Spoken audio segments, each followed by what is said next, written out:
So this book is called The Disney Book, which is a pretty a celebration of the world of Disney, which is a pretty broad title, but it's really fitting because this book really does try and cover everything Disney in under 200 pages. It's published by DK, so if you're familiar with the typical layout of their books, then you'll probably know what you're in for.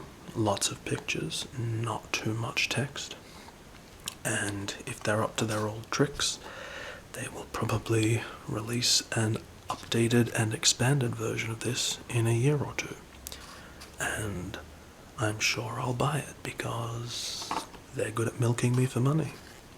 Speaking of milking people for money, I would certainly appreciate it if you like this book and are considering buying it, if you would use the links in the description. That way I can get a small commission and help support the channel.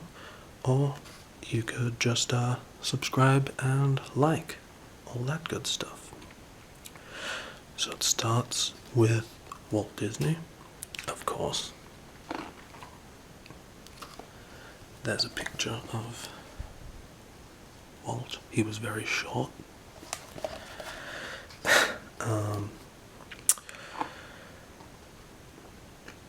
And yet, like I said, this book tries to cover so much stuff, which is a real challenge because, like, see, when you've only got 200 pages and you're using most of it for an image, and then there's just a few sentences to try and capture whole movies and theme parks and concepts. What's interesting is that, well, first, that's probably the most important thing, is understanding what you're getting in this book and measuring your expectations. If you're a huge Disney fan and you've read lots of books and you've heard all the stories and all that, you're not going to find anything new in here. I'm not really sure if the text, how appropriate it is for children. Well, in fact, it's not appropriate for children at all. Look, this character's got no shirt on, no pants. Donald obviously didn't wipe well enough. Sorry.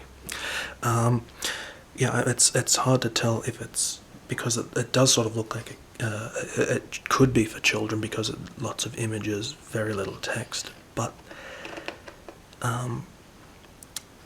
the thing is, the actual text is very fact and figure heavy and uses a lot of sort of technical ideas and concepts of animation and filmmaking, so it didn't really read like something that, you know, most kids might sort of get bored by. So it really does, I do think it is more of an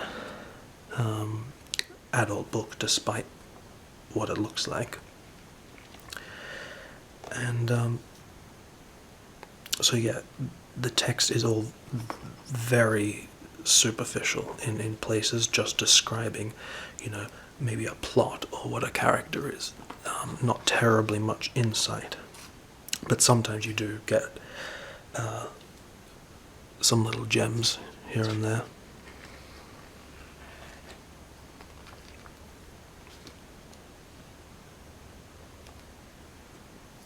So initially I was a little confused as to who this book might be made for, because if you're a Disney aficionado, you will have already seen all these pictures and already know most of this information. And it got me thinking about a really missed opportunity that this book could have been used for, which is because every Disney movie or park or you know, every aspect of Disney is sort of covered in just 2 pages, sometimes less, and yet there are, you know, probably about 100 books on Disney. Each, there's for every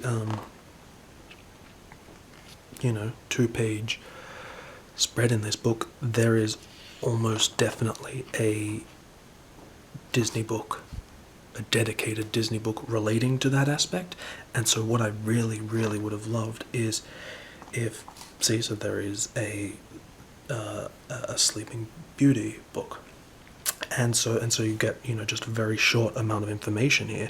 And what would have been really, really beneficial is at the end, if they had have put like a bibliography or a further reading section where they named some of the books that had been published in the past, to sort of guide you towards those. Because there are so many, it can sometimes become really hard to find the information you're looking for in all the Disney books. And this would have then sort of been like the reference book to other books. So if you start reading about Sleeping Beauty, and you're getting, because what happens is you really get into reading about it and you want to read more, but then you turn the page and you're onto a new movie. So it would be really great if they had have had gave you the title of some of the other books that have more information on whatever it is you're reading about, and then you could be referred to those, and then that's what this book would have made this book really, really great, in my opinion.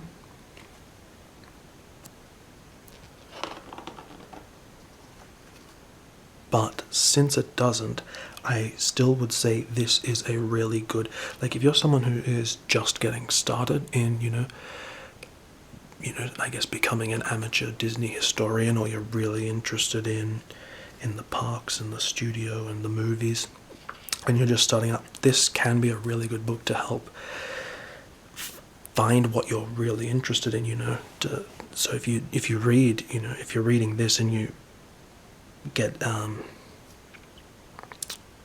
excited about reading about the architecture of the studios, then that can really help you know what to look for, because there are books just about the architecture of the Disney parks and studios. And oh, this was cool, I'd never seen this. This is an early animator's desk.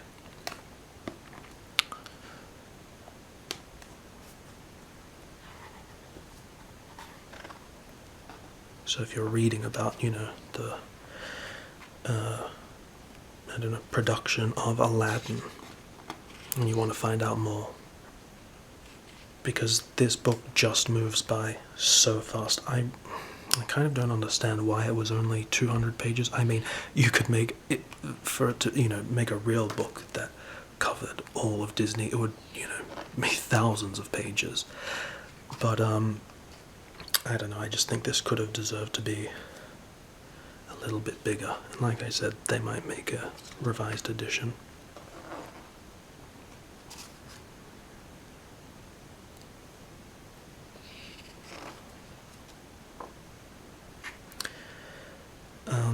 So yeah, I think I would probably say this book, I would give it, 3.5 stars, just because I feel like there is a lot of missed opportunity, and because I don't really want to judge it too harshly for being too superficial and moving too quickly, because it's a real challenge to get all this information into a book that's so small. But then again, at times when have been reading the text, there's a lot of times when I'm like, well, if they're in a book that's sort of so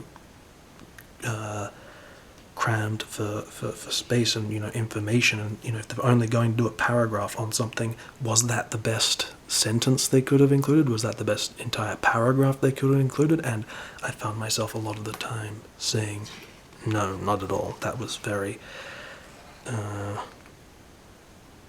unnecessary. So it could have been done, especially the text. I really like a lot of the images, but the text could have been a lot. The decision for what they included in the text could have been a lot more, I guess, intelligent. So just to give an example of what the text is about, we'll read from this. So, a whole new world. Like a gleaming treasure uncovered in the Cave of Wonders, Aladdin glows with a jewel-like color palette and a signature style uniquely its own. So, boring. Clean-up animation drawing of a scene animated by Mark Henn conveys the excitement and romance of Aladdin and Jasmine's exhilarating magic carpet ride. So see, a lot of words just to say, it should have just said clean-up animation drawing by Mark Henn.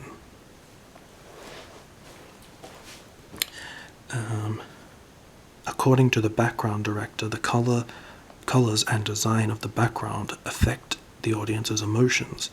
This background painting of the Sultan's palace at sunset has a hue which indicates a bad turn of events for Aladdin and Jasmine. I mean, yeah, that's kind of interesting, but I don't know, that's sort of... and so then this is the main body paragraph. Weaving an exotic tapestry of romance, adventure, and enchantment, Aladdin, 1992, is an animated adaptation of the Arabian Nights tale of Aladdin and his magic lamp in the fabled city of Agrabah. Well, it wasn't Agrabah in the original. Anyway, a young diamond in the rough teams up with an outrageous shape-shifting genie. Okay, so they're actually just describing the plot of their movie. To win the heart of the beautiful Princess Jasmine while trying to outsmart the evil Vizier Jafar. So, nothing interesting in there, just recapping the movie, which I'm guessing 90% of the people who read this book will have already seen. Colors are key. In a production where color and shapes define personalities, the design team set out to create a unity of character and environment and used a vivid color palette with a level of saturation reminiscent of Disney's early animated classics. I don't know if I agree with that or not. The artists went to great lengths to create the film's signature style. Artistic supervisor for the layout department and native Iranian, Rasul Azadani, returned to his hometown of Isfahan to photograph more than 1,800 shots to assist the artists in authentically recreating the Middle Eastern world of the 15th century. That's pretty interesting. Production designer Richard van der Wende turned to ancient Persian miniatures, incorporating many of the design elements, such as the vibrant colors, into the film. The background director explained that since blue is associated with water, a life-giving force in the desert, the film's heroes are depicted in the cooler range of colors, while the villains are in the red range. This can be seen in the true blue genie and the red and black clad Jafar. So, for just a paragraph, that's okay. Insight into some of the design decisions, but it just makes me want to go and read more about the production of Aladdin. So yeah, and wouldn't that be cool if then they said, here's the title of some of the books on Disney that have featured production information on Aladdin. Particularly there is a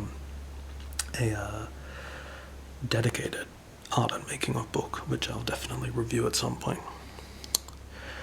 Genie drawing by Eric Goldberg. The graceful curvy lines of legendary caricaturist Al Hirschfeld influenced the design of all the characters, especially Aladdin's big blue friend. I did not know that, and that makes a lot of sense looking at it now. Inspired art direction, layout, and background paintings give Aladdin a look unlike any other animated feature, says Roy E. Disney. And then I won't read this one, but then that's also a pretty good paragraph on the production. But yeah, it's all so quick. Jafar and Iago. So see, you get then little interesting things like this about, you know, marquee design and things like that, which, so it's not just like, there are some books also published by DK that are like character encyclopedias or character visual guides and things like that, and I'm not a big fan of those because they really do just discuss like the plot and the characters and show images from the final film, and, you know, don't really discuss anything beyond that. So again, that's probably why I would say this, even though it looks like it's probably geared toward children, probably will be more appreciated by adult fans. And seeing like Pocahontas just gets one page, and even in that one page you don't see a final image from the film, which is good. It means you get more, you know, stuff you haven't seen.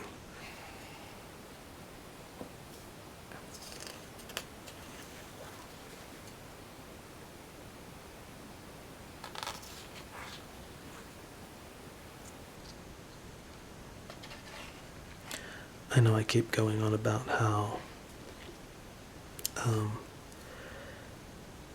you know, the text is too light and it moves too fast and there's not enough images and all those criticisms, but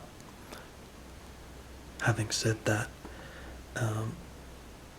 what this book does, I guess, really well, or for me at least, is it really does capture that, the entire world of Disney. And so even if you are a big fan and you know all the stuff and you've seen all the pictures, this is kind of fun compared to, you know, individual books on specific aspects, because this is sort of like getting a giant overview, and it can sort of give you just, you know, that nice that Disney feel, the feel for Disney magic, and it's, you know, it is very charming to just go through and see sort of everything all together. And so if you are a big Disney fan, and you're thinking about getting this book, you know, if you keep your expectations measured, then you really still will probably have a great, you know, really fun experience reading the book, and you'll get all those good Disney feels going into.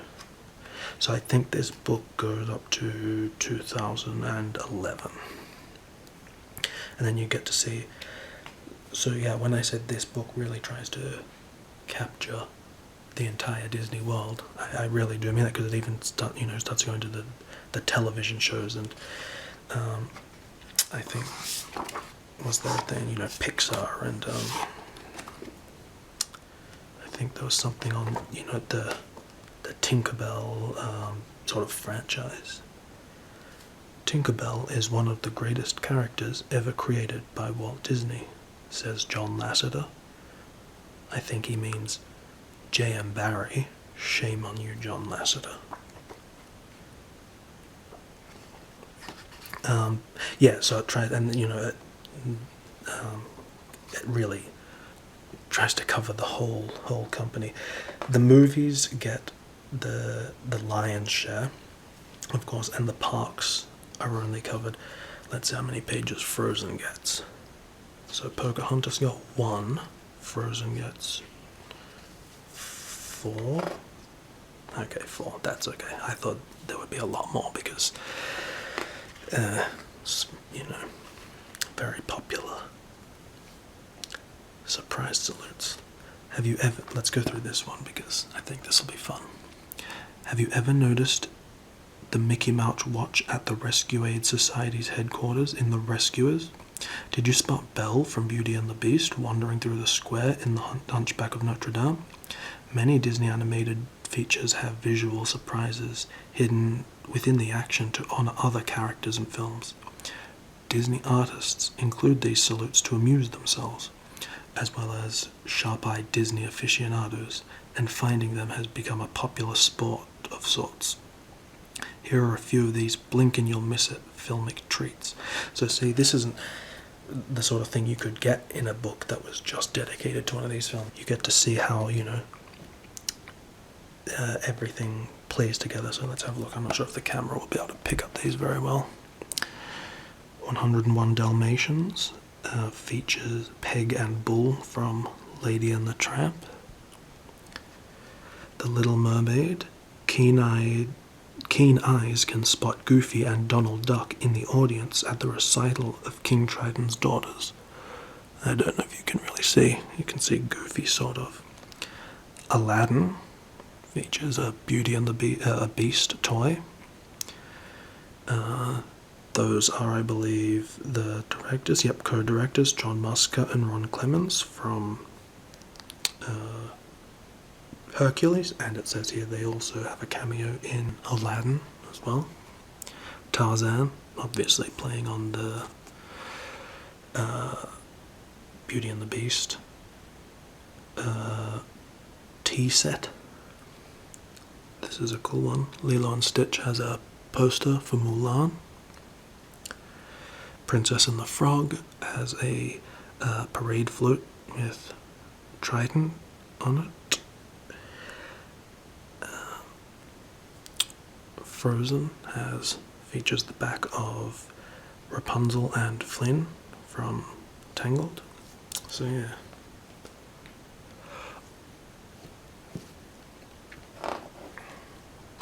And then this is on Disney Infinity, the video game and toys. Disney in action. This is an interesting section because I haven't seen, in fact I don't think many people have seen a lot of Disney's live action stuff. I mean, we've all seen Mary Poppins and what else? Let's have a look. I have no idea what this is. Babes in Toyland.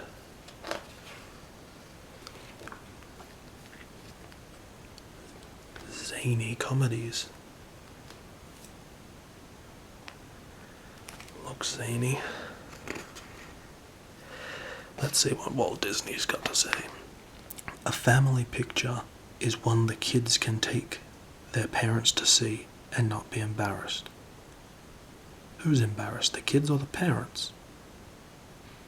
A family picture is one the kids can take their parents to see and not be embarrassed. Walt Disney's almost as dumb as John Lasseter. Maybe I'm the one who's dumb. Swiss Family Robinson, there we go. Mary Poppins. You know what I don't think is covered in here is any of the Disney stage musicals. But again, there's definitely going to be stuff in here you're going to be like, hey, why didn't there was nothing on, dot. But again, that's because they're trying to cram so much in. I mean, the fact that the Rocketeer gets 2 pages is pretty embarrassing.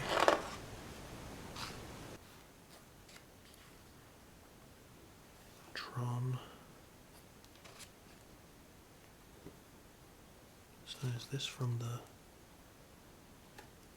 2011 Tron? Yeah, sequel 2010 Tron Legacy. I don't really remember that. And then you get nonsense like this, but I guess that's what happens when you're trying to cover the whole company. And then you get good stuff like this, Pirates of the Caribbean. There was some nice stuff in here just because that I really liked, because the making of book for Pirates of the Caribbean wasn't that great. And so this sort of format is very typical of DK, to have a big image of something, a big nice detailed image, and then sort of pointing attention to certain details.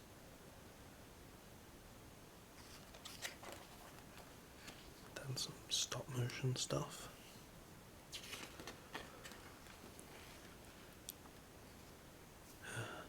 then even more nonsense, the live action movies, which, if you can't guess, I'm not very impressed with. And see, so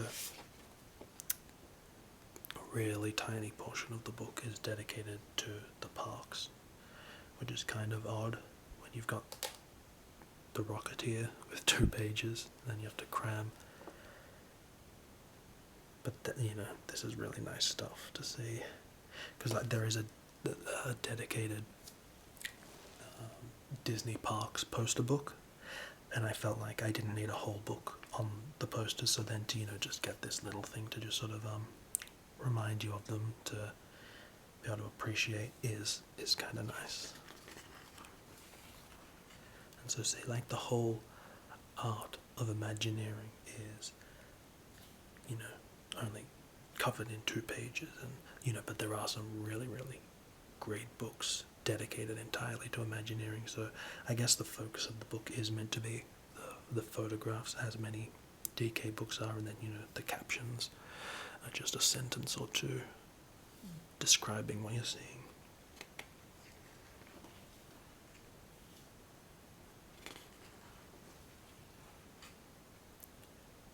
What sort of drunkard designed the layout for this page? Look, let's put an incredibly detailed picture in the center of 2 pages and have a bazillion miles of blank space to the side in this book that is supposed to be jam-packed, or should be jam-packed. Whoever designed the layout for this is dumber than me, John Lasseter, and Walt Disney put together. Their punishment should be cleaning Donald Duck.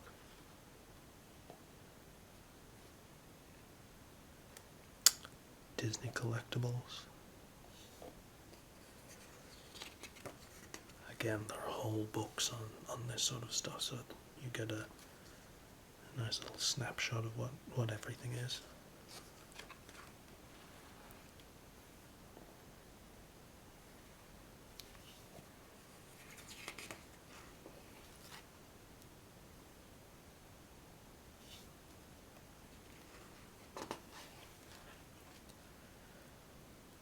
As I was reading all this, I kept going back and forth on whether this was a really good book or whether it was, too much of a wasted opportunity, whether they got too much stuff wrong, didn't do enough. But I'm glad I got it, and when they inevitably release an updated version, I'm sure I'll get that too.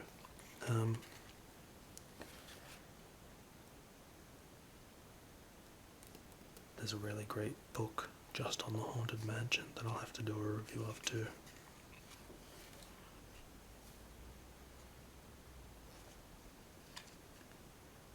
That's one thing I'm really hoping for in the future. To my knowledge, there's no really nice book on like Disney's international parks, except for Paris, but especially Tokyo Disneyland and Disney Sea. I really would love to see a sort of concept and making of book for those.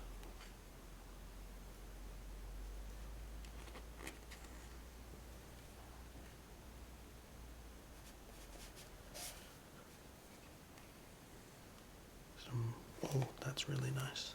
I haven't seen that before. Piece of concept art. Sort of hard to see with this camera.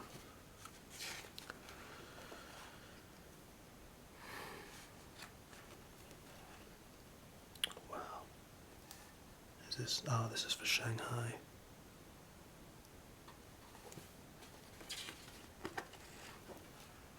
And that's. Well, there was. I was sort of talking a lot over a really nice part of the book, which I'll go back. This timeline, it just sort of, it only hits milestones, but it was really good to sort of see this visual progression of and there's a little key saying what sort of movie it is, whether it was award winning, things like that. Really great to sort of to start the book out this way, so you could get your bearings on the history of the company. It was really nice. And I didn't show you this. And there's a little film strip. Let's take a look.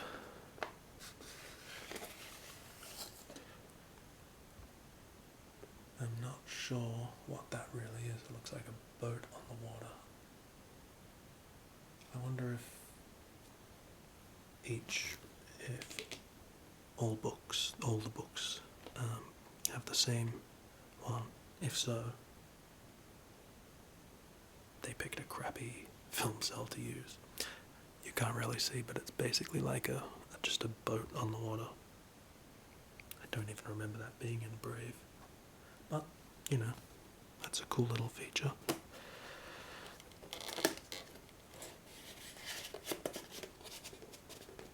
So, I hope you enjoyed looking through that. And if so, I will definitely be doing more reviews on a lot of the specific Disney movies, Disney parks, the whole shebang.